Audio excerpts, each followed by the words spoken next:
Hi, Katie. It's Catherine's mom. I'm back again. We're starting with Chapter 4 in The Odds of Getting Even by Sheila Turnage. Chapter 4, The Trial of the Century. All rise, the bailiff called, and hanging Judge Wilkins swept into the courtroom wearing a scowl and a billowing shade of black. He climbed into his high desk and stood staring down at us, the light playing against the dark planes of his face. A tornado of butterflies whirled through my belly. Dale closed his eyes.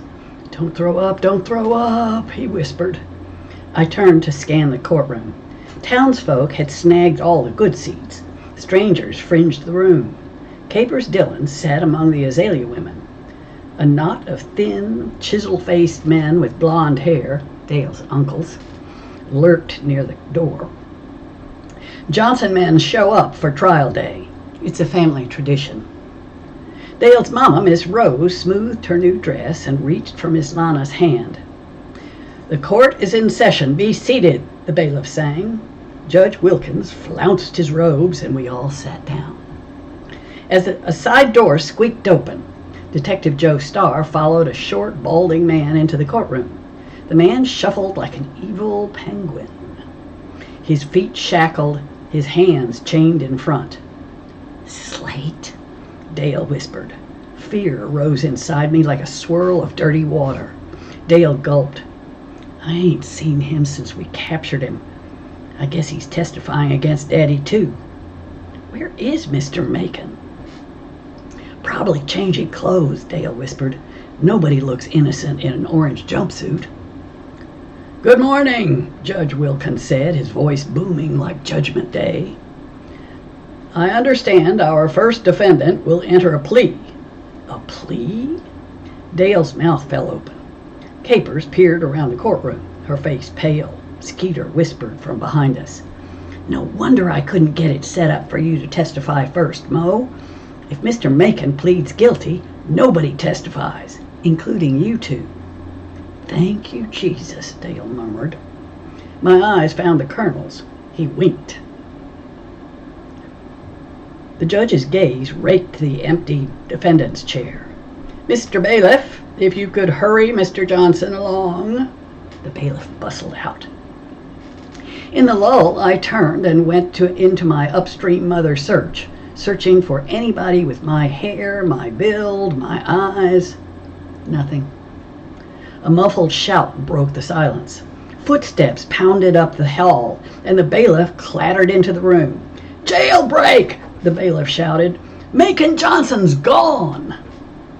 Everyone stay calm, Mayor Little screamed. Dale sprinted for the side door, Harmon me on his heels. We pounded down the hall and skidded to a halt by the jailhouse guard who lay on the floor. The back door stood ajar, and a cold breeze prowled the room. Starr shouldered past, pistol drawn. Call for backup, he shouted at the bailiff.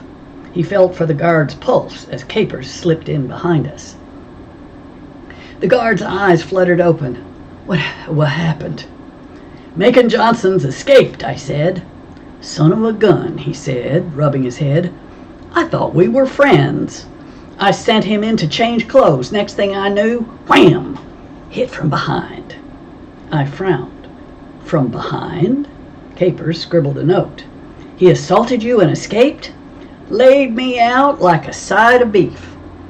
I made a note. Hit from behind, guard equals side of beef.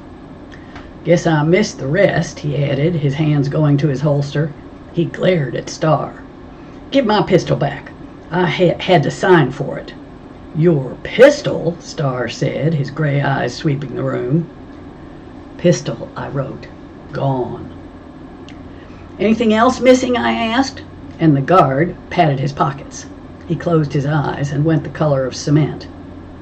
My keys. Dale, Harm, and me rushed to the back door. The driveway sat as empty as a heartbreak. Daddy in a black and white, Dale said. He looked at Starr. I'd like to say on behalf of my entire family that stealing a patrol car is wrong. We know that. It's something we'd show remorse over. He took the patrol car, Capers said. Imbecile. "You'd better set up a search," I told Starr. "Maybe close down the highways out of the county and issue a curfew.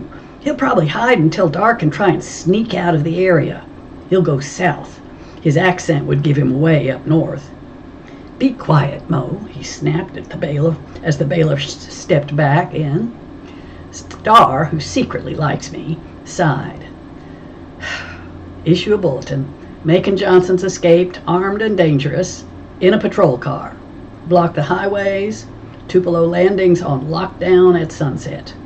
I'll dust for prints later. Macon may have had an accomplice," he added. "All we have is the guard's word, and he was," I checked my notes, "laid out like a side of beef." I went detective to detective. "If you ask me, thanks, but I didn't," he replied. "Get out and let me work, all of you." We trooped down the hall. "Well," I told Dale, "at least things can't get worse." Wrong. Things got worse the instant we stepped into the courtroom. "Dale," Attila shrilled, "is your stupid daddy on the lam again?" Dale elbowed Harm. "On a lam?" "On the lam. It means on the run," Harm said. I grabbed center stage. Quiet down, desperado detectives have a statement." "Allow me, Mo," Capers said, stepping in front of me. Did she just upstage me? I looked into Miss Lana's horrified eyes. To Miss Lana, upstaging is a capital crime. Capers continued. Macon hit the guard, stole his pistol, and escaped, armed and dangerous. She did a dramatic pause, good as Miss Lana's. In a patrol car. "A patrol car!" Attila shrieked like a blonde-headed parrot. "A black and white?" Lavender gasped. "You have to be kidding me." "No," Dale said, "we don't." My gaze found Dale's mama. Folks say Miss Rose was drop-dead gorgeous before Mr. Macon got hold of her. She still turns heads, but now she's a warm shade of pretty, like an upholstered chair faded by the sun. She stared straight ahead, the crowd's murmurs settling around her like falling leaves. I stepped in front of Capers, upstaging her right back. Miss Lana applauded. "Thank you for that introduction, Capers," I said. "It's always good to get a stranger's take on things that they know nothing about. As everyone knows, the desperados helped capture Mr. Macon once. We'll do it again. Anyone with clues may see me or Dale in homeroom or at the cafe. We have Joe Starr setting up a search and dusting for prints. The lockdown at sunset was his idea, not ours, just in case you hate it." "Macon's halfway to Mexico by now," a blonde, chisel-faced man shouted. Dale waved. "Hey, Uncle Austin!" Attila flounced her hair. "On behalf of the popular kids in the 6th grade, I'd like to say I'm not surprised your father's a felon, Dale, but in a way I hate it because you'll probably follow in his footsteps thanks to the like father, like son rule." The courtroom erupted. Miss Rose stood up. "Stop it right this minute," she said, her voice ringing across the room. Attila froze like a field mouse in open terrain. "Not another word about my son," Miss Rose said, her face so strained her lips had gone white. "This has nothing to do with Dale, and we have nothing more to say. Neither do you, Anna Celeste. Not to us. Are we clear?"